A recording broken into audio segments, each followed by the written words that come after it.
Hi, everyone, and welcome again, finally, to another episode of Gaudium et Spes 22.com Podbean podcast and YouTube video. I'm joined by my partner in crime, my former partner in crime, my former colleague, my friend, Dr. Rodney Howsare, who now teaches at seminary in Florida. Doesn't teach at DeSales University anymore. So welcome, Rodney.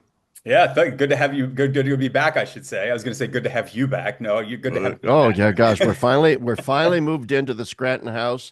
Nice. We're going to have an announcement very soon about the Gaudium et Spes sort of meeting, fellowship meeting, whatever you want to call it. That was supposed to be on the farm this past September, but it's going to be, I think, sometime in March. So, viewers who are interested in attending that little meeting here in Scranton.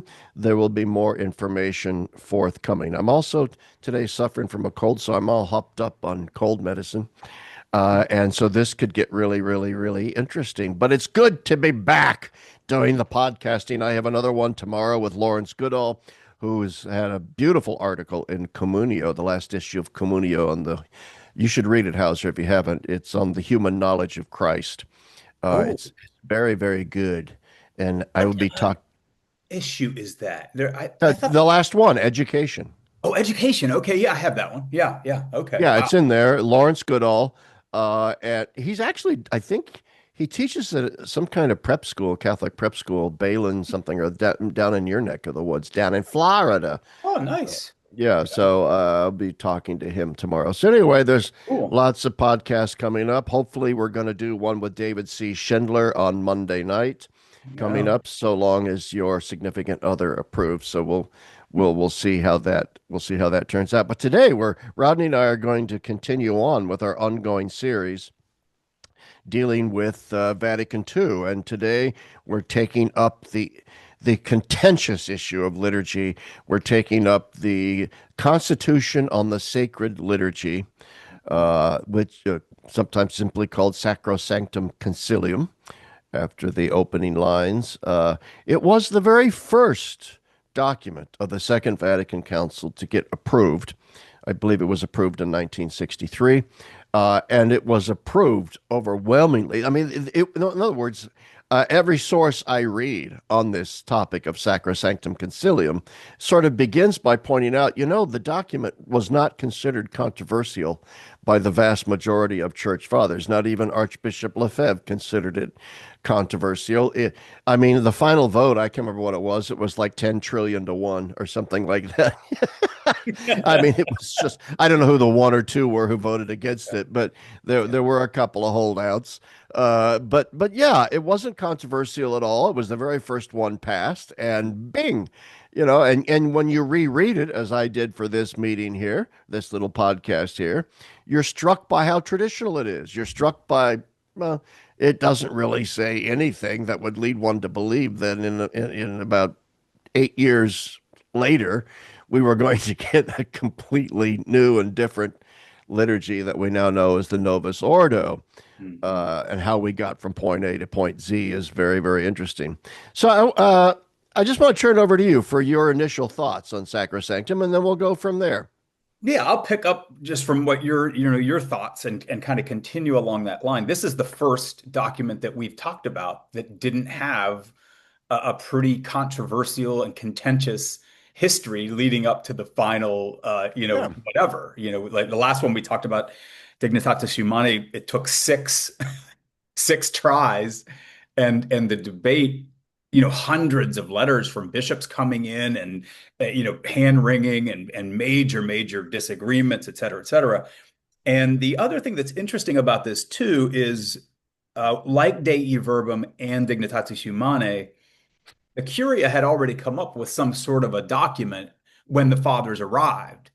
In the other two cases of Dei Verbum and Dignitatis Humanae, the the bishops were very disappointed in what they received. I mean, Ratzinger, No, this is just send the it back. same, Send it back. same old, I think, if I'm not mistaken, actually, Revelazione on Revelation, which became Yeah, Dei Verbum, was actually one of the first documents that they considered, even before the liturgy document. yeah. But that Ratzinger convinced as a Peritus a bunch of bishops, and they said to the Pope, no. send it Yeah. back.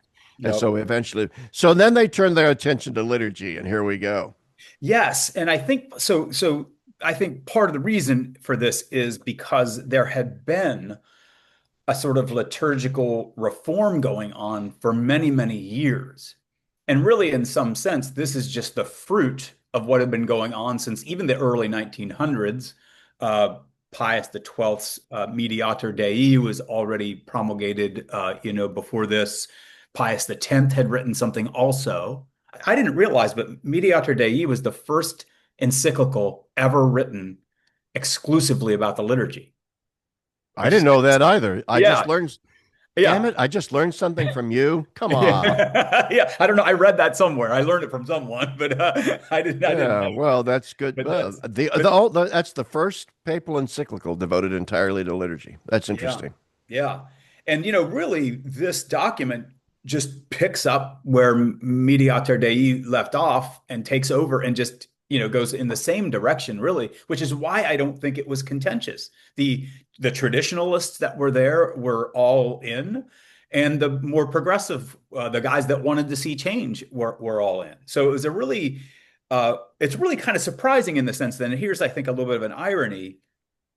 Having said that this thing passed fairly easily, a few little things here and there, they were tweaked and, had to be discussed and qualified or whatever, that it's the one that, in a sense, going forward, it's almost as if it was ignored. You know what I'm saying? In the Yeah, in the, in the yeah. liturgical reforms that we actually got, the letter of this document was totally subverted, it seems to me, to the spirit of the well, not even the spirit of the document, but whatever, some imaginary spirit of the document. So that's kind of peculiar because the other ones that are more contentious seem to have more, so shall we say, staying power than this document that was so, uncontroversial and unanimously approved. That's kind of an interesting thing that I can't fully explain. Yeah, it is strange. I think part of the problem is this, is that because it is not the place and I think this is how the council fathers were thinking about it. It's not the place of an ecumenical council to micromanage the reform of a liturgy. Yeah. Right down to, should we have altar rails? Should we have communion under both kinds? Right. Should the priest face the people? No, the council fathers were not going to micromanage in that way. So what they did instead was they laid out a theology of the liturgy. Yeah. They laid out a sort of preamble. Here's what the liturgy is. Here's why it's important. Here's the ecclesiology that undergirds it. And we're going to talk about that in a second because I think that's the most important part of the document, Mhm. is the ecclesiology that it develops. And then it says, okay, and then when all these general principles in mind, obviously after the council or maybe towards the end of the Pope will establish a commission to look into, implementing any reforms of the liturgy based on these principles that we've laid out. Right. Well, then, as it turns out, that the committee that Paul VI formed loosely based the reform on some of the principles that Sacrosanctum Concilium lays out. But Right. it's also very clear that they just felt free to say, well, that's what they thought, but now we're going to go with what we think. Right. Yes. No, that's exactly it. Right. And yeah, and it's a shame because the document is so beautiful.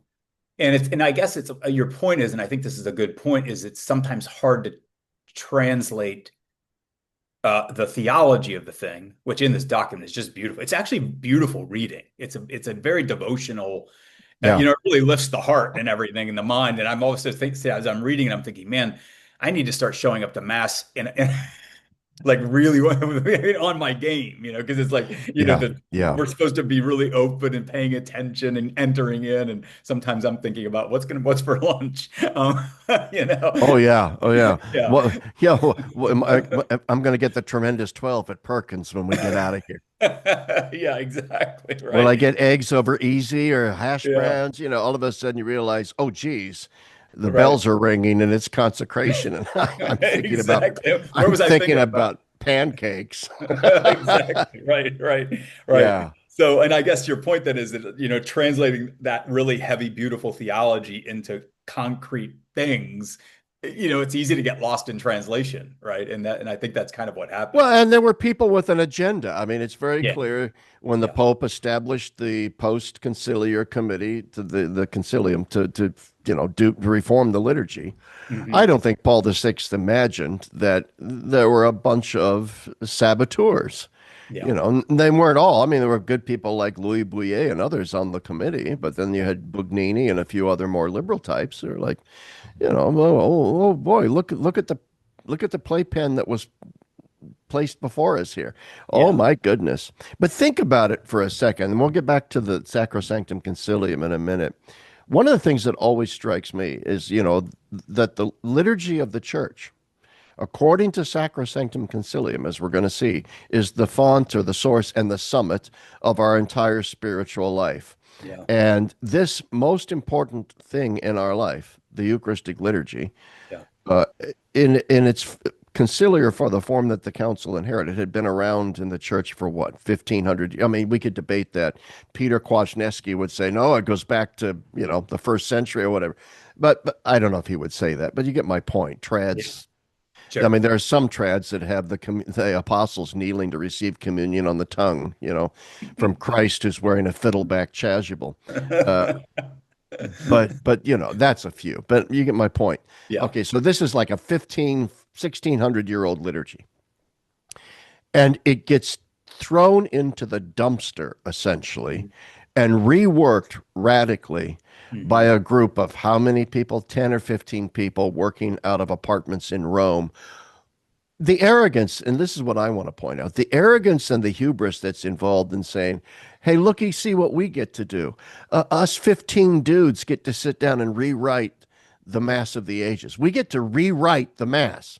Hmm. Okay, and I'm sitting here thinking and I think this is one of the Benedict the 16th points later on when he says, the problem with the reform is that it treated the liturgy like this utterly plastic thing that we could just make up as we went along. And that is directly contrary Yeah. to what Sacrosanctum Concilium said. Right, right. And then to add, insult to injury, not only are wonky things going on with that group of people, the implementation when actually gets to the parish level, to various dioceses, it's even worse, right? So even, I mean, Yeah. what they came up with is still not the catastrophe that we got in some parishes with the clown masses and things like that. That was a whole nother level of of just uh, Oh, I lived through it, baby. yeah, I didn't see. So I'm glad to have come into the church late enough that things weren't quite so bad. But the interesting thing that I think that we could make here, going back to the theology of the thing, there's always an implicit theology in liturgy.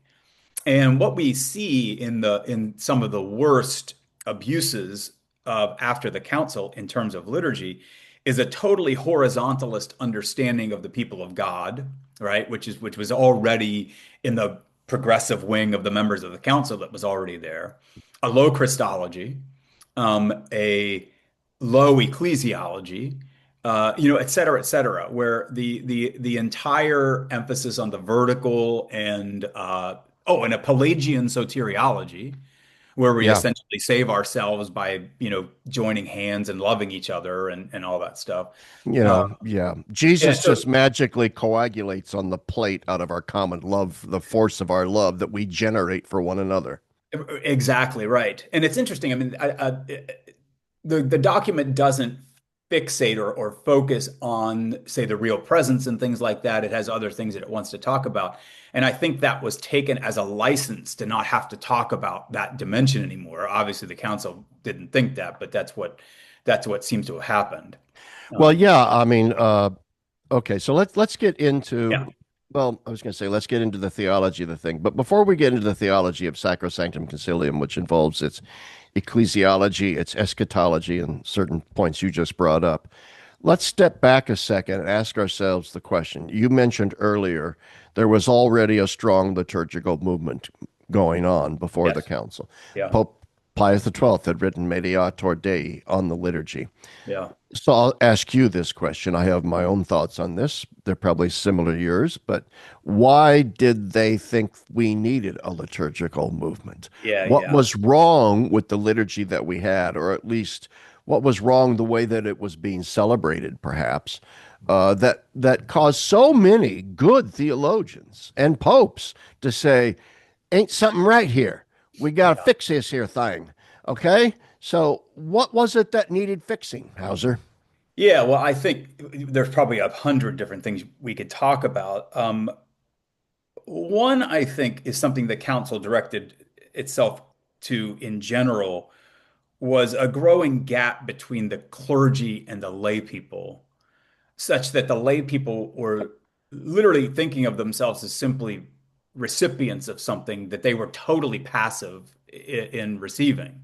That the liturgy was an act that a bunch of priests and deacons do, and the lay people sit there and observe, maybe not even. I mean, you barely or whatever. So that I think one of the big crises that was being talked about long before Vatican II was the need for the lay people to become more actively involved in the liturgy and to also to make sure that the lay people understand what is going on in the liturgy.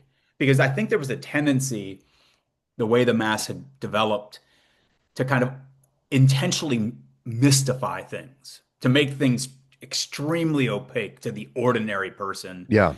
which then just makes liturgy and like sacrament of the liturgy and or the Eucharist and sacrament of the word almost totally polar opposite types of things, right? The word is sets out to explain things, and it's almost as if the liturgy sets out to obfuscate.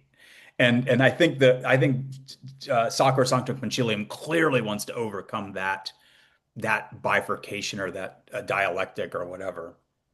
That points up, and I agree with you. There was also the fact that the celebration of the liturgy had become extremely shoddy in so very, very, very many parishes. Priests just sort of racing through the Latin, slurring it all together.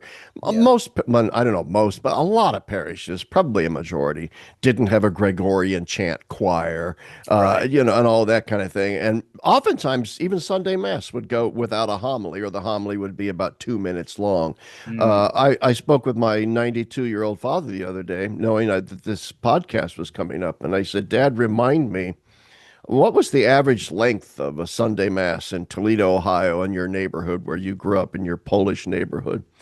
And he goes, and he wasn't, my dad was an altar server, so he would remember. And he goes, I would say 30, 35 minutes is what the average Sunday Mass was. He goes, because he said there wasn't much of a homily at all. And he says the priest's prayers were very quiet, for the Eucharistic prayer.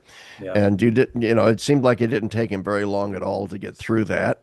Mhm. And so, yeah, I said, so what did you do during Mass when you weren't serving on the altar? He goes, oh, not much. He goes, my mom would pray a rosary my older brother had a little missal that he would try to follow along. And I said, but what did you do? Oh, pretty much just daydreamed. Now it's possible to daydream, even as we just pointed out earlier, even in our, Yeah. it's always possible to daydream. But Right. I'm not saying this to rag on the old liturgy, but you do have this rhetoric that shows up in social media so very, very often from traditionalists, who I Hmm. don't hate, contrary to popular opinion, right? I have a lot of friends who are trads who go to the Latin Mass. But right now, the Latin Mass fits a niche market, Hmm. right? A niche market, Yeah. which is why when there's like two parishes in an entire diocese that have two Latin Masses on a Sunday and they're filled to the brim, Right. it can give the impression like, look how popular the Latin Mass is. Yeah. The problem is, there's a control of this experiment. Go back to the preconciliar church Right. and look at how the Latin Mass was actually celebrated in most parishes. Right. And what you will discover was like, unlike modern traditional Latin Masses where they pull out all the stops and they have a choir and it's all the great bells and whistles and high solemnity, it was more often than not a low Mass that took like 35 minutes with very little homily and very little participation from the laity. And so that's what I think one of the things in the liturgical movement that kept coming up over and over and over again was that they wanted a liturgy that in an evangelical way re-energized the faith of the faithful by Hmm. engaging them more actively in the liturgical action. Yeah. Now, I'm not one of those people that says action has to be kinetic.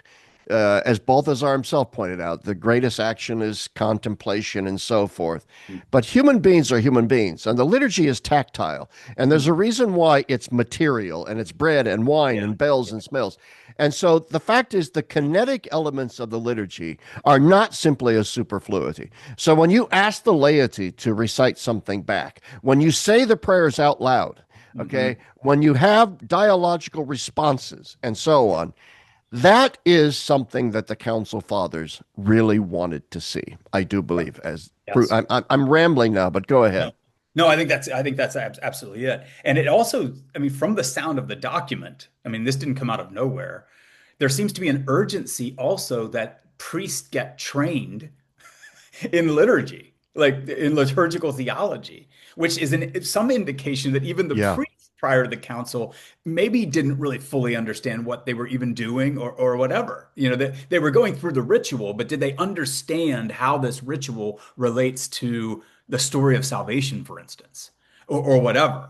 And that's I think the most beautiful thing about the document in a way is a return to a salvation historical understanding okay, of go ahead. I wanted that's the next. yeah. That's the big theological difference here. Go ahead. Yeah. I mean, it's yeah, I mean the document is so Christocentric in a way, and of course this is our GS22. I mean, this is yours. Let's talk about Christocentrism. Yeah, But it really struck me, and of course you think about this and then you forget that you've thought about it. But it was really as I was rereading this, how beautiful the idea is that what Christ is doing on the cross is offering himself back to the Father in an act of worship. And by the way, since he has our human nature, he's offering us with himself on the cross. So he's returning the worship to the Father that is due, given everything that the Father has given us, right? So the Eucharistia, thanksgiving, right? So he's offering a kind of perfect sacrifice of praise on the cross, and all the liturgy is, and it's very simply, is just us joining in on that. Like we get to get in there because Christ did this, and because Christ is present in the liturgy, we get to our humanity joins his, and we all are able to give the Father the worship the Father deserves. And that is a beautiful way of thinking of worship rather than just like what does liturgy have to do? absolutely. Yeah, it's I mean, I love that stuff. Yeah. I mean, you see this comes out, and okay, so this is what I meant about wanting to talk about also the ecclesiology that is behind Sacrosanctum Concilium. Aidan Nichols, in his wonderful book called Conciliar Octet, which I would recommend to everybody. I've recommended it on this show before, but a more concise and more wonderful introduction to like the eight most important documents of the council you cannot find. I think, as we said off camera, I think it's Aidan Nichols' best book in a lot of ways. Yeah. You know, I go back to it all the time, but as he points out in here, it's the ecclesiology of Sacrosanctum Concilium is what makes the ecclesiology of Lumen Gentium possible. Yeah. Because the emphasis in both documents, and they're linked at the hip, is the same. We are a pilgrim people. We're an eschatological people. The emphasis in Sacrosanctum Concilium on salvation history and that the liturgy is part of our pilgrim status, moving us toward God as we sojourn in our race, all right, to heaven. That too is behind Lumen Gentium's use of the metaphor, the people of God, which Right. includes the hierarchy, is not Right.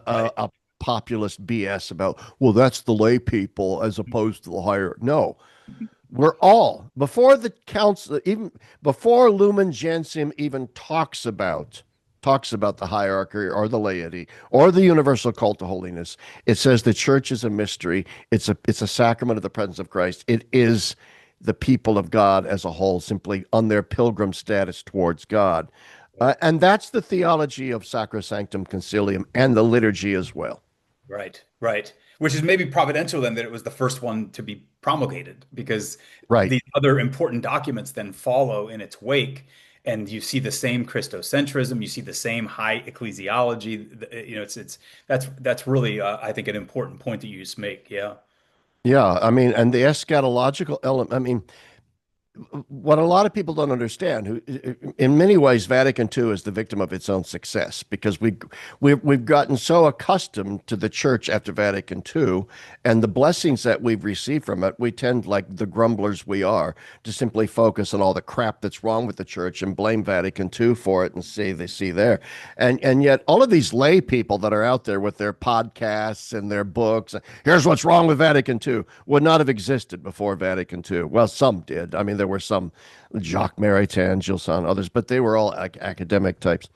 But anyway, the eschatology that gets emphasized here, and what people don't quite understand is that before the eschatological emphasis gets in there, the pilgrim status gets in there, that we're all on our way. Before that, the emphasis was on the church as a perfect society, Yeah.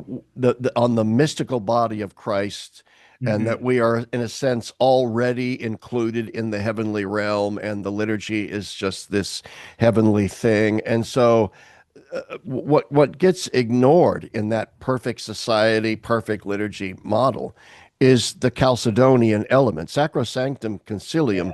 explicitly brings up the fact that the liturgy is both divine and human, Right. just as Christ was divine and human, and the liturgy reflects that. There is this human element to liturgy. It's not Right. simply all this perfect thing that floated down from heaven, plopped in our laps, and we can't touch it, because it is also a human reality. Yeah, yeah, I love that. That very early on in the document, there's that beautiful passage about the visible parts being subordinate to the invisible parts, the human subordinated to the divine, the temporal to the eternal. I mean, it's really gorgeous, but in a way that in no way collapses those two things, as you just said, into each other, right? That that That's that right.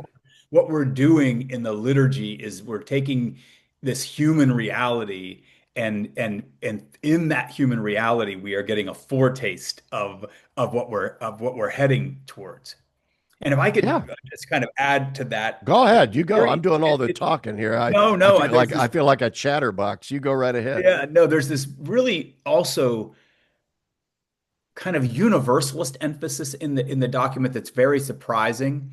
Um, and what I mean by that is when God created human beings, the goal was always that he and human beings would have a relationship of reciprocal love. Like that, God didn't create human beings just thinking, oh, I want them to just have fun on earth. And then after they fell, like, oh, I think I'll save them also. I mean, I think sometimes we Westerners fall into the trap of like, oh no, Adam and Eve sinned. Now we have to have salvation, as if God didn't already plan. I love Maximus the Confessor says that the reason that God creates, he has the hypostatic union in mind, that he creates with the hypostatic union in mind. Well, what I think Yeah. this document does is recover that vision, that creation is already in has redemption in mind, which means that it has a worshiping community, a bride, worshiping God in mind, right? And that all human beings are created in order to offer God that worship. In other words, we're obligated to. This is why the church says it's just and right to do it, right? But also, we can't be happy without doing it because that's what we were made to do. We were made to love and worship That's God. right. As we So, say in the ordinary liturgy, it is meet and right so to do. yeah, exactly. That's exactly it. So here's where the liturgy now is no longer this intra-Catholic thing, the secret weird thing that we do that has nothing to do with the outside world. It's what all of human beings were created to do. We're doing it for them. Yeah, I mean, Yeah, yeah. in some ways, I don't want to interrupt, but in some ways, because of the discipline of the secret in the early church, I mean, the sacred mysteries were sometimes treated like a sacramental speakeasy, where you had to, you know, you had to have the magic knock on the door to be. Well, Right. that could have had something to do with persecution Right, right. or undue influence from mystery cults that Yeah, wanted to keep things secret. I don't know. I don't want to go down that but I interrupted you. But that is so true that yeah, that we have this insulation, if you want to put Hmm. it that way, Yeah. that the liturgy was never meant to be that insulated. Right. And you were talking about this in the article that you wrote recently in was it Catholic World Report?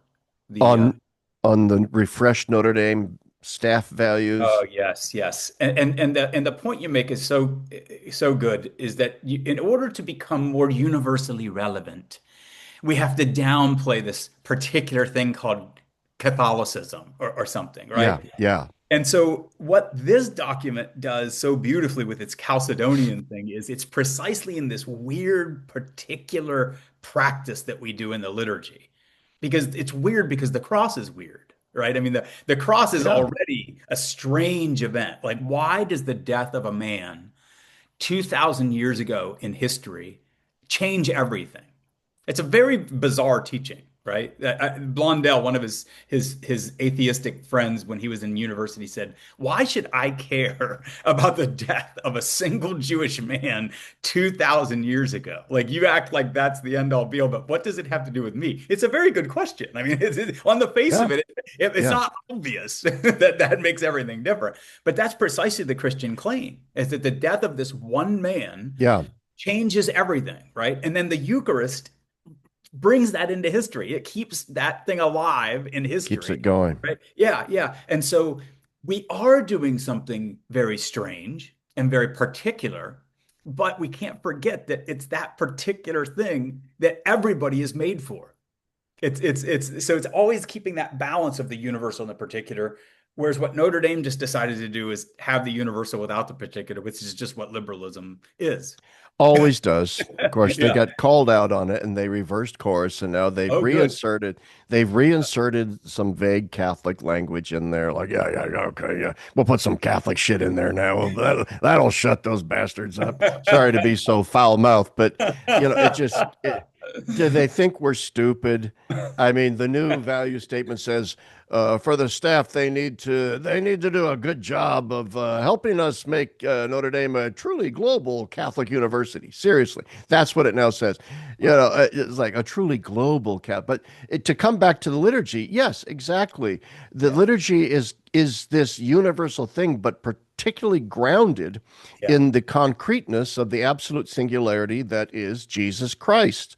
Right. Okay, and Yes. that is the paradox Yeah. of Christianity. And the problem with liberal Christianity is that it dissolves paradox. That's exactly right. Yeah.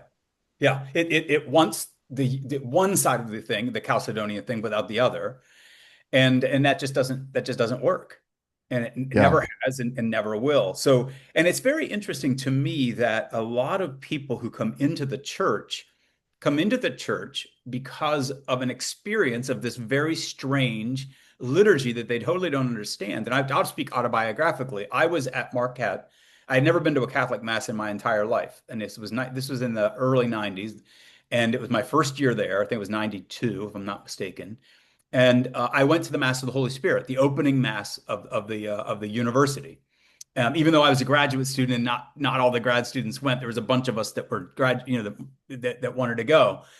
It was almost all undergrads, thousands of them. And Jesu is a beautiful, beautiful church, and the Jesuits there were not the most traditional Jesuits in the world, but man, they did that opening mass with all of the smells and bells. All the Jesuits lined up, come processing incense, big cross. I mean, the whole bit. And I was standing in the back of the church, and the place was packed. And all these Jesuits come in, and the organ and the incense and the whole bit. And I almost started weeping. And I was a Protestant. I had never been to a Catholic mass. I had never been to a high mass at all because I was Presbyterian at the time, which is, there's not even an altar in the church. And at that moment, I thought, holy smokes, like what is going on here? And why have I never experienced anything like this going to church before? And again, it was very yeah. foreign to me. And yet it was universal enough that I realized that something was up. Something interesting was up, you Oh know? yeah, that Yeah. it grabbed you. Yeah. And I think to go back to Sacrosanctum Concilium, I think this is what the Council Fathers you know, in the preamble to this document, they appealed to John the 23rd's opening address to the council. Yeah. And in that opening address, he says, I want the council to, in a sense, re energize the faith of the people. I want it to modernize in the sense that whatever we can change to make it more in tune with Yeah. evangelizing the modern world, then maybe we ought to look at changing those things. Yeah. And so it took, and they all, John the 23rd also mentioned something about being ecumenical and reaching out and so forth. But what becomes very, very clear in Sacrosanctum Concilium was that statement from John the 23rd that he wants to re-energize the faithful is the thing that they really, really ran with. And Hmm. so one of the big bugaboos becomes in the history of the council, Sacrosanctum Concilia's emphasis on active participation, Yeah. that we Yeah. want the faithful to have active participation. Right. So maybe you could explain a little bit what controversies did that kick up? Well, here, just a point, and maybe I don't even know if I can answer that last question. I think I probably could. But I think that part of the issue here is, and this is why the church is never just the same. Like the danger of a certain kind of traditionalism, as you know, is that there's this idea that there's this timeless Catholicism that's pristine, and Yeah, then after Vatican II, that went in the crapper, and now we have this junk. But if we could just go back to, but yeah. the question is, what do we go back to? I was talking to one of my colleagues at the seminary about this the other day, like. Leonine Thomism, was a little thing that happened for like a period of about 100 years that was kind of a fad, right? And it was Well, a yeah. yeah, it wasn't it was not like scholasticism. It certainly wasn't like patristic theology, right? It was a thing. Now, I'm not saying it was all bad. It had good, it had bad, just like any other theology has good and bad. But to act like the church for 1950 years was Leonine Thomism, and then all of a sudden, after the council, it went into the crack. It's just nonsense, both It is nonsense. liturgically. Yeah, Ask yeah, yourself a simple historical question. Why did Pope Leo the 13th have to revivify Thomism in the first place? bam, right? And then Because believe it also, or not, St. Thomas wasn't being studied.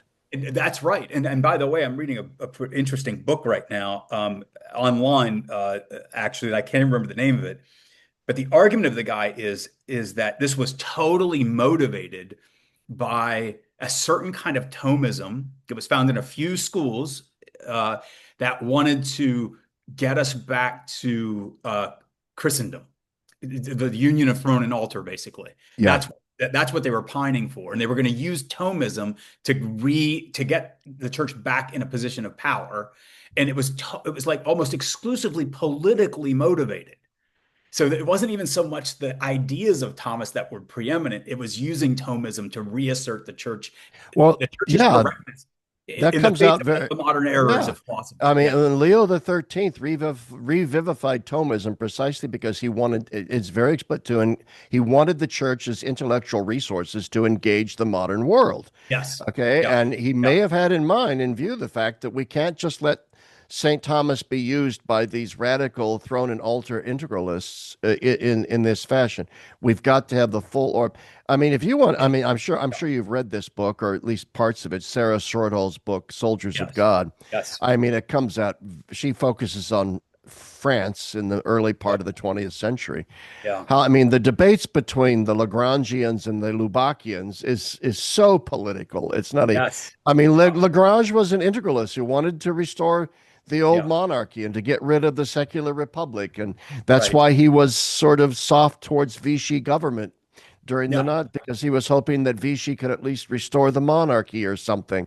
Yeah. De Lubac was about, and so yeah, Lagrange was Action Française, Yeah. Action Française, and Yeah. De Lubac was Catholic action. No, we build it one brick at a time culturally from below. The old Yes. integralism is dead. So yeah, very, very political. Now the point Yeah. is. Sacrosanctum Concilium has all of this in mind as well. Don't Precisely. think that the liturgical reform Yeah. isn't thinking somewhat in these kinds of debates, nature and grace, integralism versus whatever, Sure. as well. Yeah. So the point I would want to make then is that in the day when the church and the culture were in sync, right? And I'm not against that. I mean, there's a part of me that pines for the 13th century. I would love to have a Christian society and a Christian church. I don't So mind. long as I'm not a serf or something like, Yeah, yeah. yeah, Well, so long as I'm not a I'd heretic. at least want to be a troubadour or something or other. I Right, want to right. be able to juggle.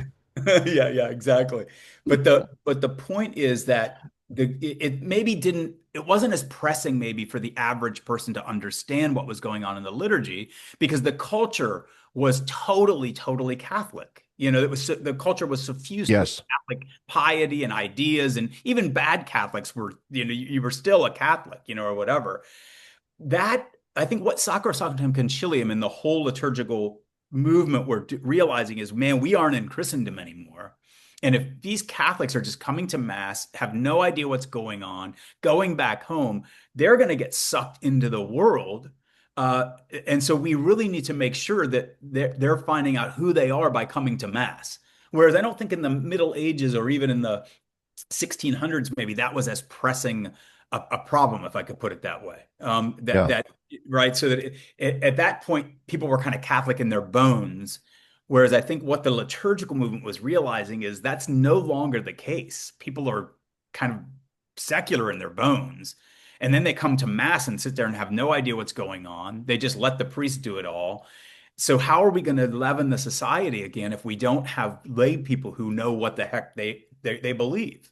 Yeah, and the liturgy was just so tied up with a certain identity marker, like you said. I mean, this is just the culture. I'm Yep. Irish, I'm Polish, I'm Italian, and this is what Right. we do on Sundays, which, Right. by the way, anywhere in Western culture, I mean, especially say in the United States, where there were some, gosh, Scranton, where I am now, so many ethnic parishes that are now closed down because the demographics have changed. But the fact is, one of the things that's unaccounted for as to why the bottom fell out, if you will, of the Catholic Church after the council was that the melting pot, the post-war melting pot, dissolved those ethnic enclaves. And Mhm. so that the Mass as identity marker for being Lithuanian or Polish is now gone. Right. And so is my motivation for going Mhm. gone.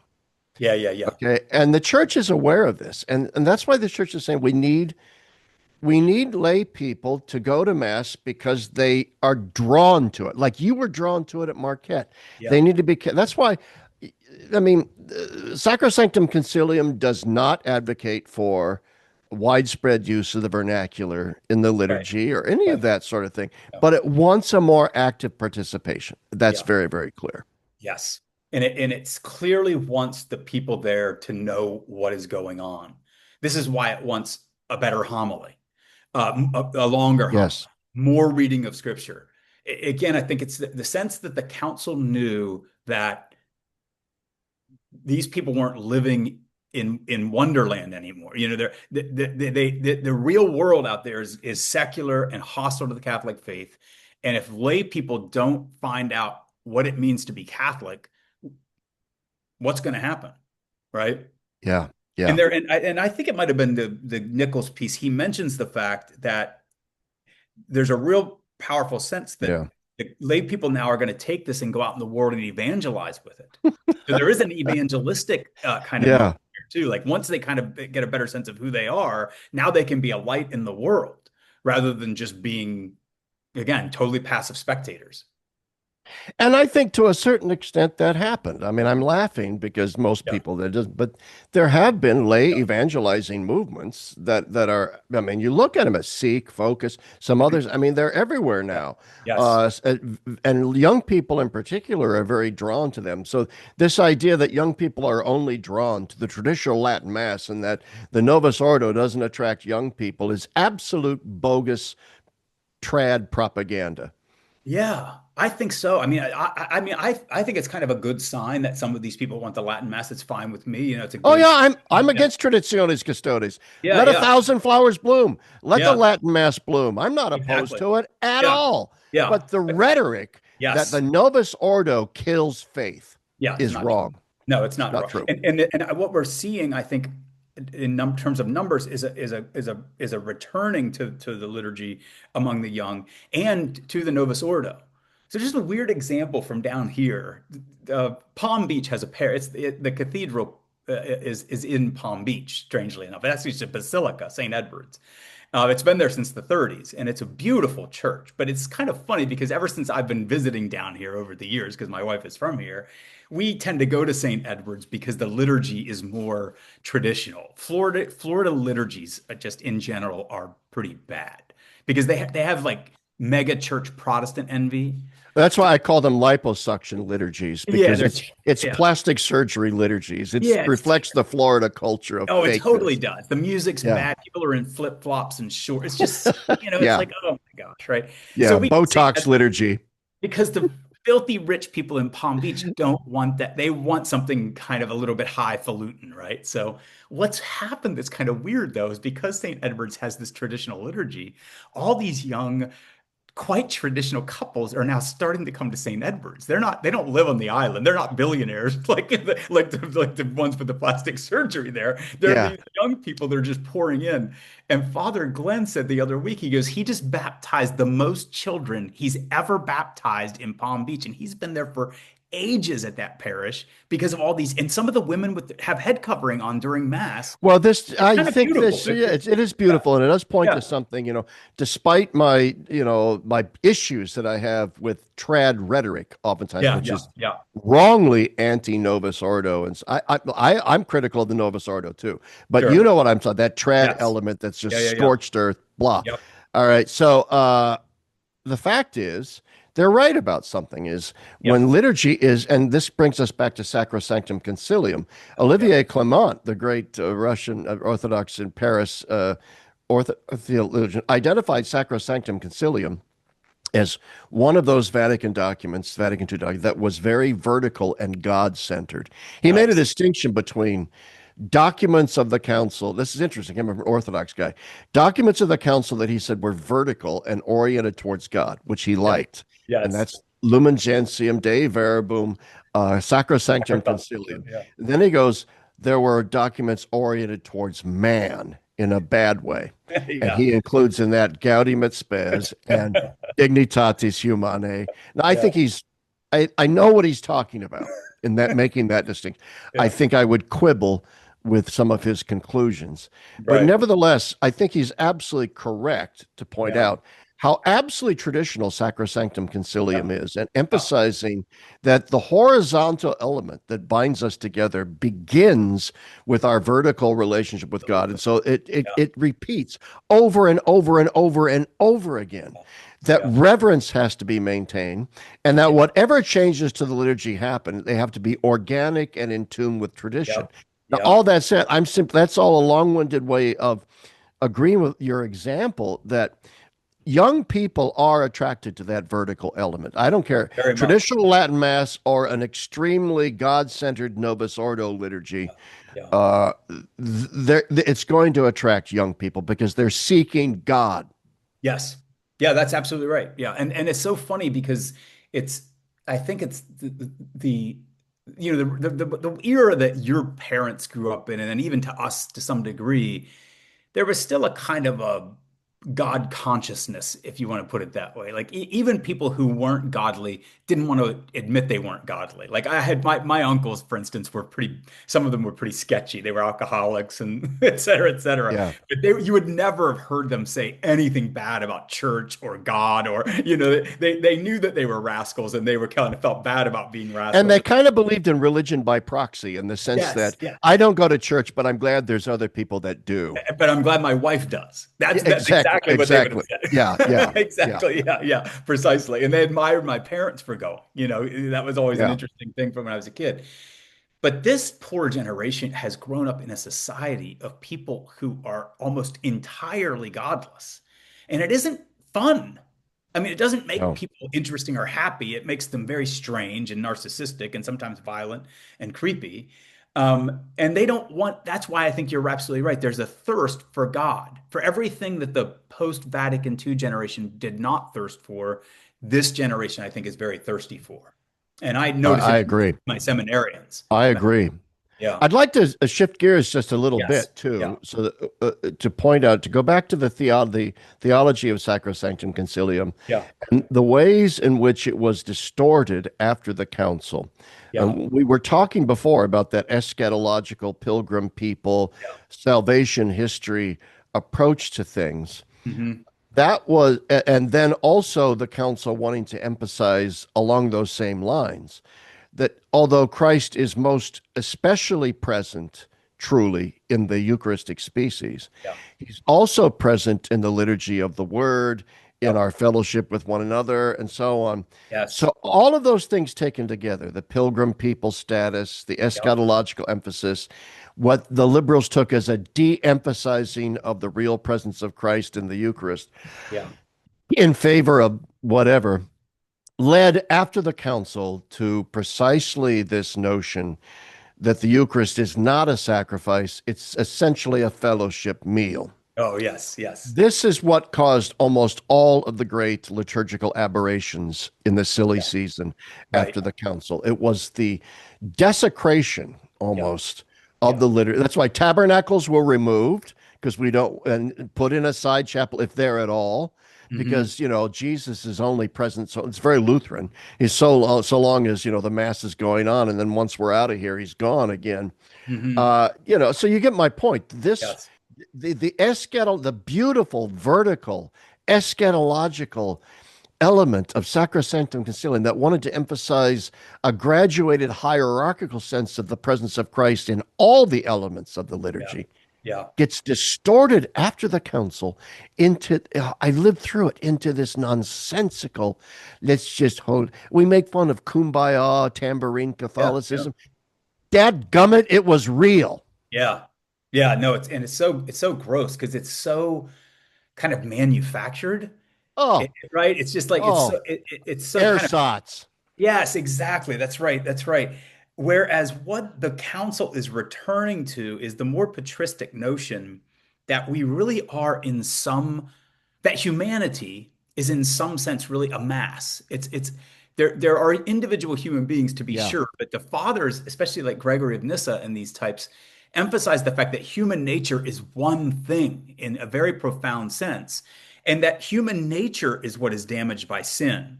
So when Christ takes on human nature and again offers perfect worship to the Father, he heals human nature. So when we come into the Eucharistic gathering and we participate in Christ, we receive Christ, that's what's uniting us to each other. So we shouldn't talk about the vertical or the horizontal. The horizontal unification comes because of the vertical. This is what does Augustine say? We're eating what we're becoming. Yes. Yeah, I yeah, love yeah. that line. Yeah, that's great, right? Yeah, and I think Sacrosanctum Concilium is very attuned to that reality. Oh, very much so. Yeah, yeah, Uh, but I also want to say this. yeah, Okay, we talked the Sacrosanctum Concilium articulates this very beautiful theology of the pilgrim people, eschatological, oriented towards Christ in a very vertical way. It yeah, emphasizes reverence and bells and smells, and even says Latin is to be given pride of place. It gives a slight opening door to the use of the vernacular. In certain circumstances, certain more larger role for the vernacular could be allowed or whatever. Okay, all that being said, and that's all well and good. yeah. The liturgical commission that Pope Paul VI sets up makes the decision to put the Mass entirely in the vernacular. Hmm. And a lot of people say, well, look, that's not what Sacrosanctum Concilium asked for. Right, right. And they're right. They're Yeah, right about that. yeah, That's not. Nevertheless, you know what? The Pope has every right to do that. right. The, Exactly. Yeah, the Pope has every right to say, you know what? I know that Sacrosanctum Concilium opened the door a little bit to the vernacular, but guess what? We're hmm, going to open the door all the way to the vernacular, and I'm the successor of Peter, and I can do that. yes, So I'm not saying that because I'm actually, sign me up, I am a big fan of Mass in the vernacular. I yeah, am a big fan of prayer, of the Eucharistic canon being prayed out loud. I'm a big yeah, fan of the dialogical liturgy of communal responses and more hymns and all those sorts of things. I'm a huge fan of all that. yeah, Therefore, my gripe isn't with the liturgical commission as such, because when the decision is made, we're going to go into the vernacular, Hmm. then other dominoes fall, Yeah. like versus populum versus ad orientem. I wish they had maintained ad orientem Yeah. personally. Yeah. Yeah. But Yeah. then, okay, a decision is made. The mass is going to be in the vernacular. The prayers are going to be out loud. There are going to be Yeah. dialogical responses. And guess Right. what? To do all that, we're going to turn the priest around. Yeah. Yeah. Yeah. Yeah. Now, I'm saying some of that may have been ill advised. So, my problem with the liturgical reform isn't so much with the mass that we got as with the way it was then implemented in Yes. parishes Yes. all across the United. Clown masses, Yep. bad liturgy, bad music, Right. st- stuffing the sanctuary with every layperson you could possibly imagine, and so on Yes. and so Yeah. forth. Yeah. No, absolutely. And that's why, I mean, anytime you go to a Novus Ordo properly done, uh, it's beautiful, right? And so I Yeah, agree with you 100%. And I even Ratzinger was not thrilled about turning the Pope, the priest around either. But he said, look, we don't want to keep changing things. We don't want to turn the that's right. priest around and turn him back around, in The his next pope will turn him back around. back around. Yeah, it gets crazy, right? So his compromise, of course, and I think it's a good one, is to have a crucifix on the altar so that both the priest and the congregation are facing Christ in at least some sense, which they should be, right? We should be Yeah. facing Christ in the liturgy. That's just a small point, but the other point that I wanted to make, uh, building on what you said, is I do think it's another happy compromise, kind of, especially considering that, what Sacrosanctum Concilium said. I like it when there is a little bit of Latin. You know, Yeah. I think I love the Agnus Dei in Latin, and all that stuff. And I do wish there were more Gregorian chant. Oh, I, Simon, I mean, I go yeah, to an ordinary liturgy, yep, and the reason yeah, I do is for yeah. all of those reasons. Yeah, and I really do have a trouble squaring the awful hymns that we often sing in the Novus Ordo with the document's call for that Gregorian chant should have pride of place, because there's something in those old chants, like deeply, deeply religious, old religious instincts are being manifest there, that simply can't be done in these especially the creepy songs in like Gather, like they're so gross, right? It's people are like, you seriously don't think music makes a difference? Like, what Yeah. about the Yeah. lyrics? Well, the lyrics are terrible too. But even if the lyrics were really beautiful theology, when they're done to like a Disney tune, they sound like a merry-go-round theme. It just cheapens it so badly. And I talked to one of my priests up in Allentown, Philip Moss. Oh, yeah. Phil Moss. Yeah. He was at St. Tommy Moore, and when he would celebrate the Eucharist, he would always chant his parts of the Eucharistic prayer beautifully, and the congregation would respond, and it was so gorgeous. But I told him one day, I said, Philip, like Father Moss, uh, if we're going to sing gather hymns in the beginning and the end of Mass, and then you're going to do this in the middle, it just makes it worse. Yeah. Right? Yeah.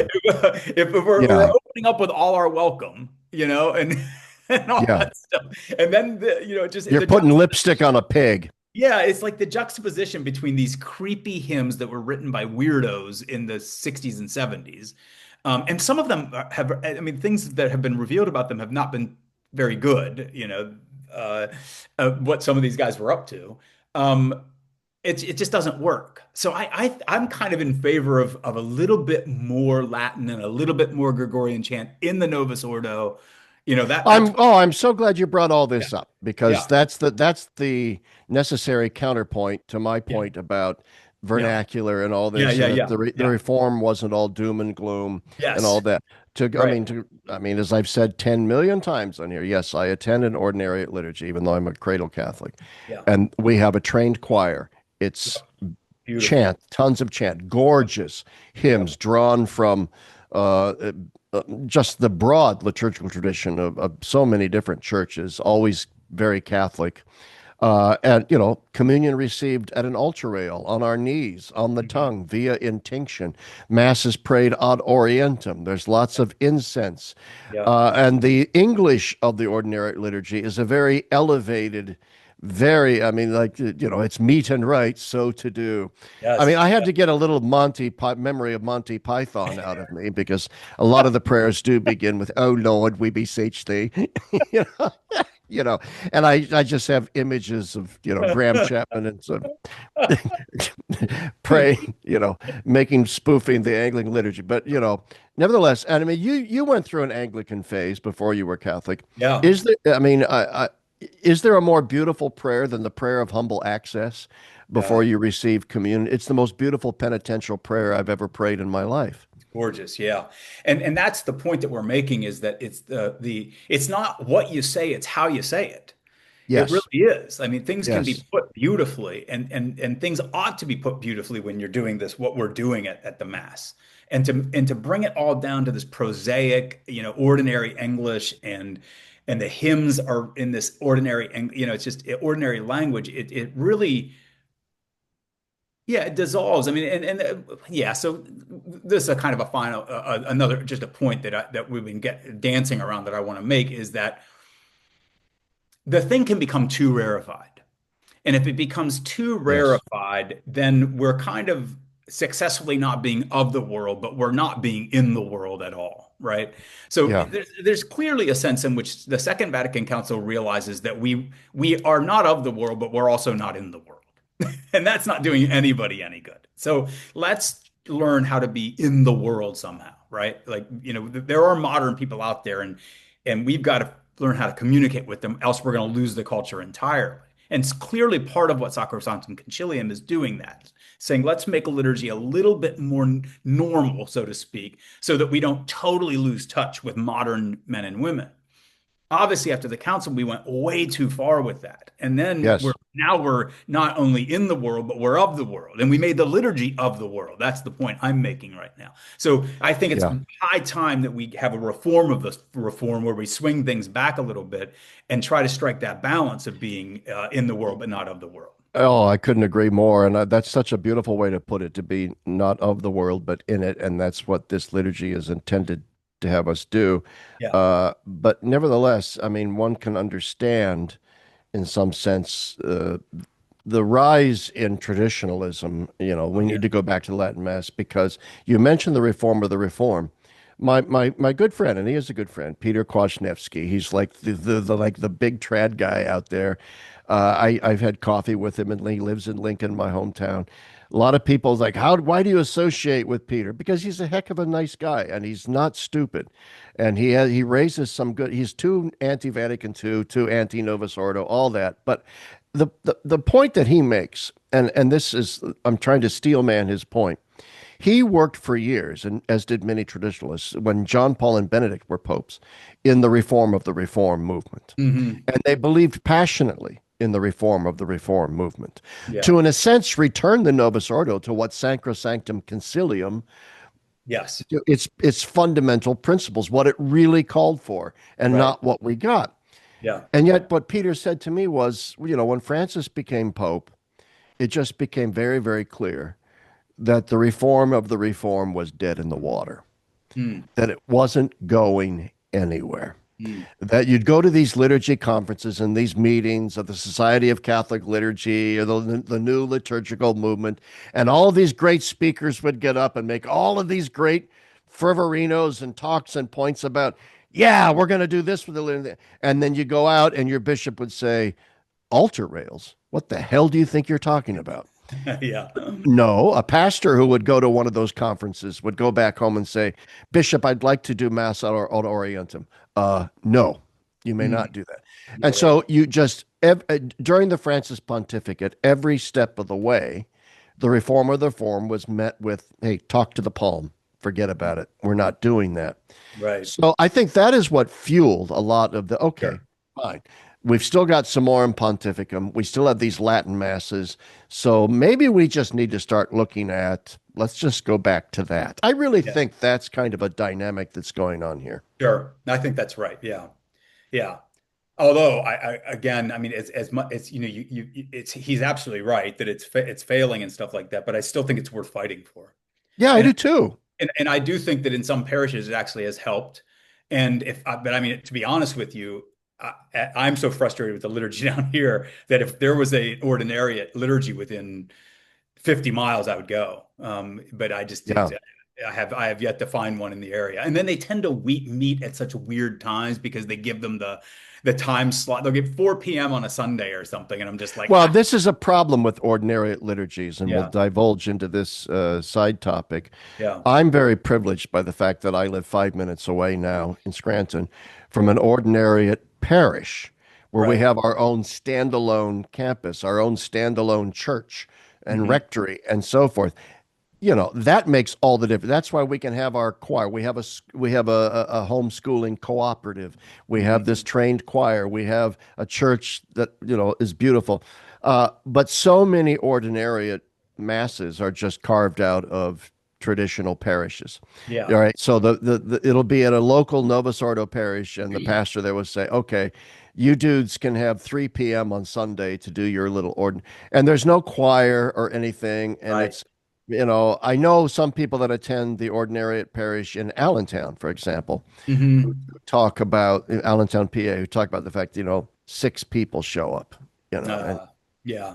because so anybody listening to my words are saying, "Oh, I need to go and find an ordinariate church near me." Just be aware it's kind of spotty.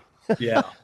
And where you But usually get lucky is that a whole Anglican parish comes over and just so, becomes well, a, that's essentially what happened with us yeah, here. yeah, Our pastor, Father Eric Bergman, who has 10 kids, by the way, was an Episcopal priest in the Lehigh Valley in Allentown. And yeah, yeah, essentially, he moved his entire parish up here to Scranton, and right. that formed the nucleus. My aim would be this. And so I want to come back to your point about the reform of the liturgy along the principles of sacrosanctum concilium. And this is Father Joe Fessio's point all the time, too. Yes. Fessio says, if we just went back to sacrosanctum concilium, its theology, its subtle reforms, and implemented that, then we would be fine. And I Yeah. think he's right about that. Now, that being said, I think one step that could be taken in the light of Summorum Pontificum, but also in the light of Benedict establishing the ordinariate, is in my dream world, Pope Leo, now that he's canonized, or not, he's made Newman a doctor of the church. Yes. Uh, in my fantasy world, Pope Leo will now allow any priest, any Catholic priest, any Latin Rite priest who so desires to say the Anglican Rite liturgy to Oh, be allowed to do so. oh, I love that. For parishes to begin even experimenting with having a 9 a.m. mass that's an ordinariate liturgy and so on. I think in many ways that would And be far more ecumenical. It would be far more, I think, in line with the reforms of the council than mm, Summorum Pontificum simply broadening the parameters of who can say the Latin Mass, which I think will always remain just a niche market, as I've said before. But I think the ordinariate liturgy incorporates all of the beauty of the old liturgy, yeah. but in ways that mirror the reforms of the post-conciliar, concilium, in ways that I think would really energize people. I've heard a lot of people say that the ordinariate is what Novus Ordo should have been. Like that's Yeah, yeah, it's what it should have been. And yeah. And I agree with that. Like I've been to it. I've been to your parish a few yeah. times. Wow, it's just lovely. But it doesn't feel the people are totally actively participating. It doesn't feel obfuscating. It doesn't, it's Not at yeah, all.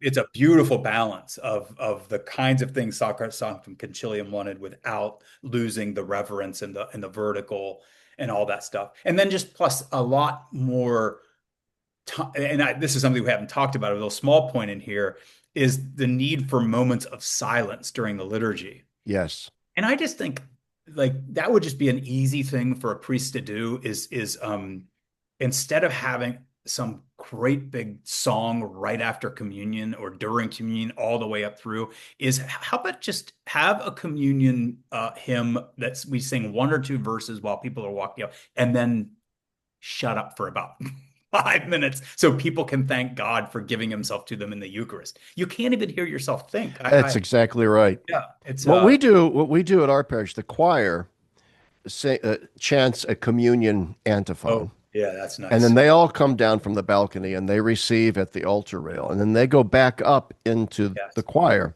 but they don't sing.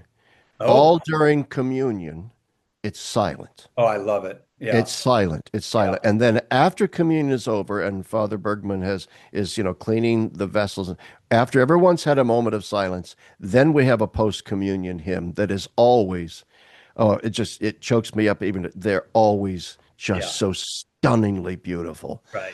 Yeah. Our choir director, Paul Campbell, just picks out the best dang Wow. hymns. And Not from the yeah, it's Gather hymnal. no, not from the Gather hymnal, not quite. Yeah. So I don't know. Is there anything? I mean, we're all over the map, but I think Yeah. we've kind of unpacked Sacrosanctum. I think pretty well. Yeah. By the way, it should be brought out. The Sacrosanctum Concilium doesn't just deal with the Eucharistic liturgy. Yeah. It reforms the liturgy of the hours. It Yep. talks about other Yes. sacraments, Yep. confession, and so. And in fact, one of the things that it did was it suppressed the one of the hours from liturgy of the hours. It suppressed prime, Yeah. which some people want to bring. Prime was, Lauds morning prayer happened at sunup. Okay, Ah, so yes. if sunup happened at 5 a.m. in the summertime, Yeah. then at 6:30 a.m. or whatever, there'd be like it's like second breakfast. It's on Lord of the Rings. Second breakfast. It's like second morning prayer Yeah. called Yeah. prime because the Yeah. first one was too early. Now we're going to be woken up and really do it right. Yeah. But Sacrosanctum suppressed it and said no, that's redundant. We don't need prime. Too So it moist. did do a few concrete things, Yeah. you Yeah. know, like that. Yep. Yeah, I love the stuff it says about Liturgy of the Hours. It's so beautiful. It's really, I try to do morning prayer every morning, and it really inspired me to really do that because Yeah. it's almost like you're joining in with Christ's prayer to the Father. I mean, it's just you're like, wow, that is heavy stuff. Like, Oh yeah, and then yeah, a couple just 2 short years, there's going to be a whole new translation of yes, English yeah, of the Liturgy of the Hours. yeah, We can't wait because Carrie and I we pray the Liturgy of the Hours, and I mean, it's all part of Sacrosanctum Concilium's emphasis, why its connection with Lumen Gentium later on, with the universal cult to holiness and the re-empowering of lay people. The yeah, Liturgy of the Hours is a magnificent way for hmm, lay people yeah, to do this. I mean, in the Orthodox churches, they don't have daily mass, but they have the daily recitation of the hours. yes, Okay, and this is important, I think, is oh, a totally, form yeah. of spirituality for lay people. But anyway, any last words on sacrosanctum? No, this was good. I had five talking points, and we hit all of them, and I didn't have to look at my list. I would say this too. I want to point out that once again, I'd like to thank my friend Peter Kwasniewski. That's how you pronounce his name, by the way, Kwasniewski. Okay. A nice Polish name. He Yeah. recommended this book to me. It's called A Wider View of Vatican II by Archimandrite Boniface Lux. Here he's an Okay. Eastern Rite Catholic. This is a really fascinating book, That's an impressive underrated. beard that guy has. Oh yeah, no, yeah. Don't we all wish? I wish I was called Boniface Lux myself, Archimandrite Boniface. But he actually helped to write Sacrosanctum Concilium, and Wow. he has like 10, 15 really interesting pages in here Yeah. uh, about and he makes this. That's where I learned that thing about Olivier Clement, the Russian Orthodox Oh, guy, interesting. Yeah. making those. Boniface points this out about how he's defending, in other words, in this book, Sacrosanctum Concilium as an Right. extremely God-centered, Christ-centered document. And that's kind Yeah. of what I want to end with today is that Yeah. those who have never read it, who just blame it for Yeah. everything that Oh my came gosh. after, Yeah. go read it. Yeah. It's You'd a be beautiful shocked. text. Yeah. Yeah. Yeah. Yeah. Absolutely. Yeah. All Cool. right, bud. I know you got things to do. I got things to do. And so until next time, everyone, thanks for everyone for listening. And we'll talk again soon. Howsare, talk to you later. Cheers.